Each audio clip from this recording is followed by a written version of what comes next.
Hello friends, welcome to GK mind game. ಪ್ರಶ್ನೆಗಳ ಸಂಪೂರ್ಣ ಮಾಹಿತಿಗಾಗಿ ವಿಡಿಯೋನ ಎಲ್ಲೂ ಸ್ಕಿಪ್ ಮಾಡದೆ ಕಂಪ್ಲೀಟಾಗಿ ನೋಡಿ. ಇವತ್ತಿನ ಪ್ರಶ್ನೆಗಳಲ್ಲಿ ಮೊದಲನೇ ಪ್ರಶ್ನೆ, ಹಗಲಿನ ಸಮಯದಲ್ಲಿ ಹೆಚ್ಚಾಗಿ ನಿದ್ದೆ ಮಾಡುವವರಿಗೆ ಯಾವ ಅಪಾಯ ಬಂದೊಡ್ಡುತ್ತದೆ? ಆಪ್ಷನ್ಸ್: ಎ ಮೆದುಳು ಹಾನಿ, ಬಿ ಆಲ್ಝೈಮರ್, ಸಿ ರಕ್ತ ಹೆಪ್ಪುಗಟ್ಟುವಿಕೆ, ಡಿ ಸಾವು.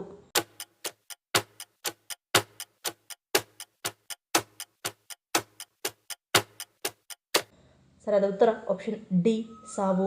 ದಿನದಿಂದ ದಿನಕ್ಕೆ ನಿದ್ರೆಯ ಅವಧಿಯು ವಿಪರೀತವಾಗಿ ಬದಲಾಗುವಾಗ ಅನಿರೀಕ್ಷಿತ ನಿದ್ರೆಯ ವೇಳಾಪಟ್ಟಿಗಳು ಹೆಚ್ಚಿದ ಮರಣದೊಂದಿಗೆ ಪರಸ್ಪರ ಸಂಬಂಧ ಹೊಂದಿವೆ. ಈ ಅಸಂಗತತೆಯು ಸಿರ್ಕಾಡಿಯನ್ ಲಯಗಳನ್ನು ಅಡ್ಡಿಪಡಿಸಬಹುದು ಮತ್ತು ಆರೋಗ್ಯ ಸಮಸ್ಯೆಗಳನ್ನು ಮರೆಮಾಡಬಹುದು. ಇದು ಚಯಾಪಚಯ ಮತ್ತು ಹೃದಯ ರಕ್ತನಾಳದ ಫಲಿತಾಂಶಗಳನ್ನು ಹದಗೆಡಿಸಬಹುದು. ಕೆಲವು ರೀತಿಯ ಕಿರು ನಿದ್ದೆ ಆರೋಗ್ಯ ಕ್ಷೀಣಿಸುವುದರ ಆರಂಭಿಕ ಸೂಚಕಗಳಾಗಿ ಕಾರ್ಯನಿರ್ವಹಿಸುತ್ತವೆ. ದೀರ್ಘ ಅಥವಾ ಹೆಚ್ಚು ಅನಿಯಮಿತ ನಿದ್ರೆಗಳು, ಕಳಪೆ ರಾತ್ರಿ ನಿದ್ರೆ, ಸಿರ್ಕಾಡಿಯನ್ ಲಯ ಅಡಚಣೆ ಅಥವಾ ಹೃದಯ ರಕ್ತನಾಳದ ಕಾಯಿಲೆ, ಚಯಾಪಚಯ ಅಸ್ವಸ್ಥತೆಗಳು, ಖಿನ್ನತೆ ಅಥವಾ ಆರಂಭಿಕ ನರ ಕ್ಷೀಣಗೊಳ್ಳುವ ಬದಲಾವಣೆಗಳಂತಹ ಆಧಾರವಾಗಿರುವ ಆರೋಗ್ಯ ಪರಿಸ್ಥಿತಿಗಳನ್ನು ಪ್ರತಿಬಿಂಬಿಸುತ್ತವೆ. ಎರಡನೇ ಪ್ರಶ್ನೆ, ಯಾರು ರಕ್ತದಾನ ಮಾಡಲು ಮನಸ್ಸಿದ್ದರೂ ರಕ್ತದಾನ ಮಾಡುವ ಹಾಗಿಲ್ಲ? ಆಪ್ಷನ್ಸ್: ಎ ಹಿಮೋಗ್ಲೋಬಿನ್ ಕೊರತೆ, ಬಿ ಆನುವಂಶಿಕ ಕಾಯಿಲೆ, ಸಿ ಆಮ್ಲಜನಕ ಕೊರತೆ, ಡಿ ಅತಿಯಾದ ಬೊಜ್ಜು.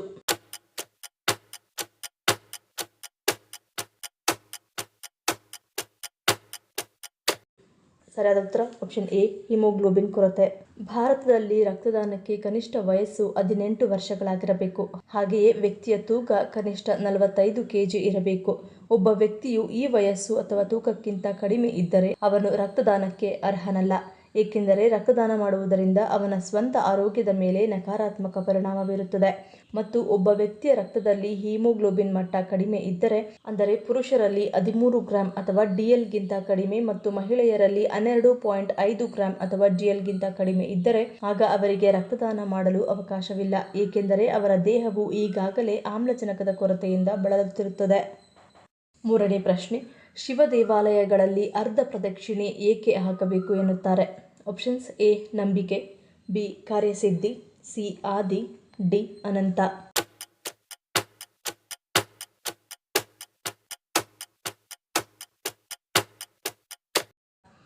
ಸರಿಯಾದ ಉತ್ತರ ಆಪ್ಷನ್ ಸಿ ಮತ್ತು ಡಿ.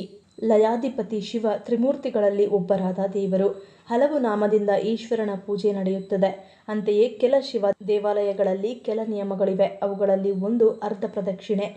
ಪ್ರತಿಷ್ಠಾಪಿಸಿದ ಶಿವಲಿಂಗ ಇರುವ ದೇಗುಲದಲ್ಲಿ ಅರ್ಧ ಪ್ರದಕ್ಷಿಣೆ ಹಾಕಬೇಕು. ಸ್ವಯಂಭೂ ಅಥವಾ ಉದ್ಭವಲಿಂಗ ಇರುವ ದೇವಾಲಯದಲ್ಲಿ ಪೂರ್ಣ ಪ್ರದಕ್ಷಿಣೆ ಹಾಕಬೇಕು. ಮನೆಯ ಶಿವಲಿಂಗಕ್ಕೆ ಪೂರ್ಣ ಪ್ರದಕ್ಷಿಣೆ ಹಾಕಬಹುದು.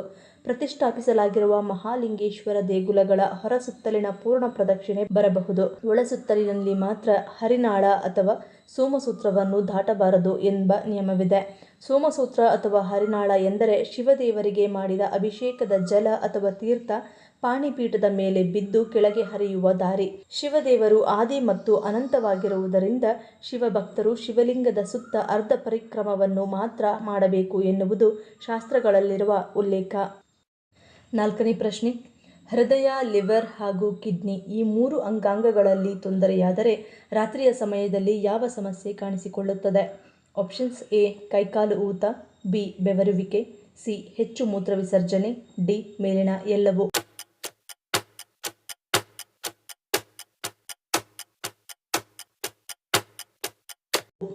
ಸರಿಯಾದ ಉತ್ತರ ಆಪ್ಷನ್ ಡಿ ಮೇಲಿನ ಎಲ್ಲವೂ.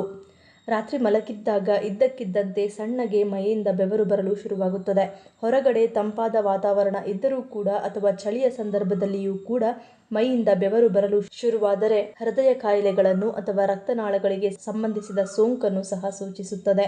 ಲಿವರ್ನಲ್ಲಿ ಸಮಸ್ಯೆ ಕಾಣಿಸಿಕೊಂಡರೆ ಬಹುತೇಕ ಜನರಲ್ಲಿ ರಾತ್ರಿಯ ಸಮಯದಲ್ಲಿ ಕೈಕಾಲುಗಳಲ್ಲಿ ನೀರು ತುಂಬಿಕೊಳ್ಳುತ್ತದೆ ಅಥವಾ ಕೈಕಾಲುಗಳು ಊದಿಕೊಳ್ಳಲು ಶುರುವಾಗುತ್ತವೆ. ರಾತ್ರಿಯ ಸಮಯದಲ್ಲಿ ಕೈಕಾಲುಗಳಲ್ಲಿ ಮತ್ತು ಪಾದಗಳಲ್ಲಿ ಒಂದು ರೀತಿಯ ಅಲರ್ಜಿ ಸಮಸ್ಯೆಯಿಂದ ಬಂದಿರುವ ಕೆರೆತ ರೀತಿಯ ಆರೋಗ್ಯ ಸಮಸ್ಯೆಗಳು ಹೆಚ್ಚಾಗುವುದು.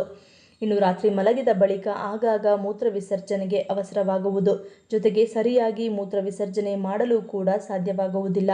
ಕಾಲುಗಳಲ್ಲಿ ಊತ ಕಾಣಿಸಿಕೊಳ್ಳಲು ಶುರುವಾಗುತ್ತವೆ. ಇದಕ್ಕೆ ಪ್ರಮುಖ ಕಾರಣ ಯಾವಾಗ ದೇಹದಲ್ಲಿ ಸಂಗ್ರಹಣೆಗೊಂಡಿರುವ ಹೆಚ್ಚುವರಿ ದ್ರವ ಮತ್ತು ವಿಷಕಾರಿ ಅಂಶಗಳನ್ನು ಮೂತ್ರದ ಮೂಲಕ ಹೊರಗೆ ಹೋಗದೇ ಇದ್ದರೆ ಅಂತಹ ಸಂದರ್ಭದಲ್ಲಿ ಈ ರೀತಿಯ ಸಮಸ್ಯೆಗಳು ಕಾಣಿಸಿಕೊಳ್ಳುತ್ತವೆ.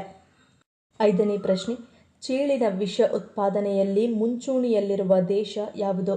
Options A China, B Nigeria, C Egypt, D Turkey.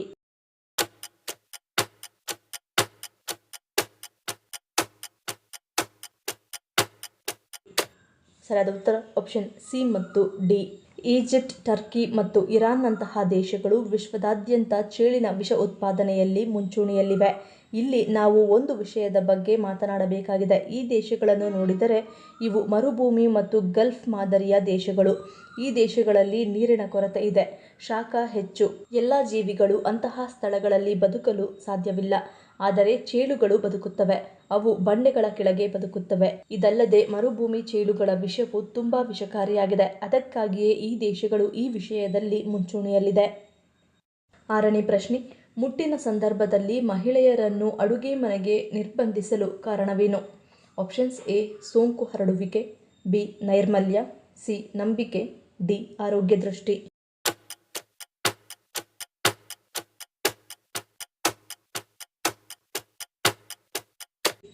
ಸರಿಯಾದ ಉತ್ತರ ಆಪ್ಷನ್ ಡಿ ಆರೋಗ್ಯ ದೃಷ್ಟಿ. ಮುಟ್ಟಿನ ಸಮಯದಲ್ಲಿ ಮಹಿಳೆಯ ದೇಹ ಶಕ್ತಿಹೀನವಾಗಿರುತ್ತದೆ. ಗ್ಯಾಸ್ ಅಥವಾ ಒಲೆ ಬಳಸಿ ಅಡಿಗೆ ಮಾಡುವ ಸ್ಥಳ ಹೆಚ್ಚು ಉಷ್ಣವಾಗಿರುತ್ತದೆ. ಇದು ದೇಹದ ತಾಪಮಾನವನ್ನು ಹೆಚ್ಚಿಸಿ ತಲೆನೋವು, ಅತಿಯಾದ ದಣಿವನ್ನುಂಟು ಮಾಡಬಹುದು. ಮುಟ್ಟಿನ ಸಮಯದಲ್ಲಿ ದೇಹದ ಹಾರ್ಮೋನ್ಗಳು ಬದಲಾಗುತ್ತವೆ. ವಿಶ್ರಾಂತಿ ಇಲ್ಲದಿದ್ದರೆ ಈ ಸ್ಥಿತಿ ಇನ್ನಷ್ಟು ಭೀಕರವಾಗಿ ಬದಲಾಗಬಹುದು. ಹಳೆಯ ಕಾಲದಲ್ಲಿ ಅಡುಗೆ ಮನೆಗಳು ಹೊಗೆ ಹಾಗೂ ತುಂಬಾ ಬಿಸಿಯಾಗಿರುತ್ತಿದ್ದವು. ಈ ಕಾರಣದಿಂದ ಮಹಿಳೆಯರ ಆರೋಗ್ಯ ಕಾಪಾಡಲು ಈ ನಿಯಮ ರೂಪಿತವಾಯಿತು. ಮೊದಲು ಪೀರಿಯಡ್ಸ್ ಅನ್ನು ಅಪವಿತ್ರ ಕಾಲವೆಂದು ಪರಿಗಣಿಸಲಾಗಿತ್ತು. ಆದ್ದರಿಂದ ಆಗ ಕೆಲವೊಂದು ಕಾರ್ಯಗಳಲ್ಲಿ ಪಾಲ್ಗೊಳ್ಳದಂತೆ ನಂಬಿಕೆ ಹುಟ್ಟಿತ್ತು. ಈ ನಿಯಮದ ಹಿಂದೆ ಗೂಢಾರ್ಥವಿದೆ. ಏನೆಂದರೆ ಮಹಿಳೆಗೆ ತಿಂಗಳಿಗೆ 1-2 ದಿನ ವಿಶ್ರಾಂತಿ ನೀಡುವುದು. ಇದು ಆರಾಮವನ್ನು ನೀಡುವ ಸಾಂಸ್ಕೃತಿಕ ಪ್ರಯತ್ನವಾಗಿದೆ. 7ನೇ ಪ್ರಶ್ನೆ, ಅಡುಗೆಗೆ ಹೆಚ್ಚು ಉಪ್ಪು ಬಳಸುವುದರಿಂದ ಯಾವ ಕಾಯಿಲೆ ಬರುತ್ತದೆ? ಆಪ್ಷನ್ಸ್ ಎ ಹೃದಯಾಘಾತ, ಬಿ ಬಿಪಿ, ಸಿ ಪಾರ್ಶ್ವವಾಯು, ಡಿ ಮೇಲಿನ ಎಲ್ಲವೂ.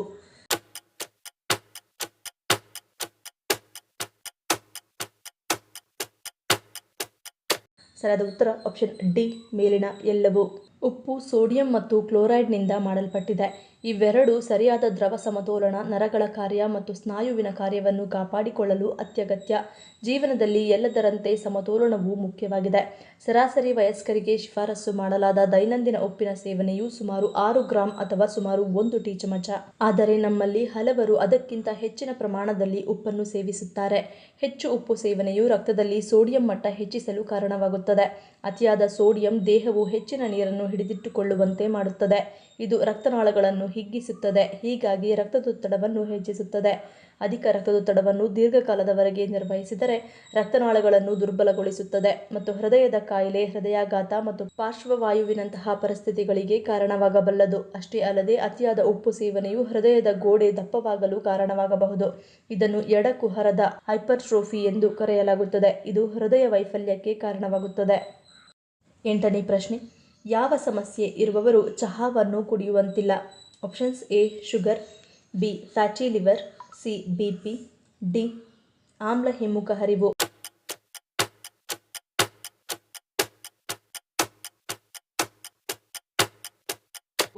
ಸರಿಯಾದ ಉತ್ತರ ಆಪ್ಷನ್ ಡಿ ಆಮ್ಲ ಹಿಮ್ಮುಖ ಹರಿವು. ಆಮ್ಲ ಹಿಮ್ಮುಖ ಹರಿವಿನ ಸಮಸ್ಯೆಯನ್ನು ಗ್ಯಾಸ್ಟ್ರೋಸೋಫೇಜಿಯಲ್ ರಿಫ್ಲೆಕ್ಸ್ ಕಾಯಿಲೆ ಎಂದು ಕರೆಯಲಾಗುತ್ತದೆ. ಹೊಟ್ಟೆಯ ಆಮ್ಲವು ಅನ್ನನಾಳದ ಕಡೆಗೆ ಹಿಂತಿರುಗಿದಾಗ ಈ ಸಮಸ್ಯೆ ಉಂಟಾಗುತ್ತದೆ. ಅನ್ನನಾಳವನ್ನು ಆಹಾರ ಕೊಳವೆ ಎಂದು ಕರೆಯಲಾಗುತ್ತದೆ. ಇದು ಹೊಟ್ಟೆಗೆ ಆಹಾರವನ್ನು ತಲುಪಿಸಲು ಕೆಲಸ ಮಾಡುತ್ತದೆ. ಸಾಮಾನ್ಯವಾಗಿ ಕೆಳಗೆ ಹೋಗುತ್ತವೆ, ಅಂದರೆ ಹೊಟ್ಟೆಯ ಕಡೆಗೆ. ಹೊಟ್ಟೆಯಿಂದ ಆಹಾರವನ್ನು ಅನ್ನನಾಳವನ್ನು ತಲುಪಲು ಪ್ರಾರಂಭಿಸಿದಾಗ ಇದರಿಂದಾಗಿ ಆಮ್ಲ ಹಿಮ್ಮುಖ ಹರಿವಿನ ಸಮಸ್ಯೆ ಪ್ರಾರಂಭವಾಗುತ್ತದೆ. ಇಂತಹ ಸಮಸ್ಯೆ ಇರುವವರು ಗಿಡಮೂಲಿಕೆಗಳ ಚಹಾವನ್ನು ಹೊರತುಪಡಿಸಿ ಯಾವುದೇ ರೀತಿಯ ಕುಡಿಯುವ ಹಾಗಿಲ್ಲ. 9ನೇ ಪ್ರಶ್ನೆ, ನಾಯಿಯ ಬಾಲ ಯಾವಾಗಲೂ ಡೊಂಕಾಗಿರಲು ಕಾರಣವೇನು? ಆಪ್ಷನ್ಸ್ ಎ ಪ್ರಕೃತಿ ನಿಯಮ, ಬಿ ದೇಹ ರಚನೆ, ಸಿ ಶಾಪ, ಡಿ ಮೇಲಿನ ಎಲ್ಲವೂ.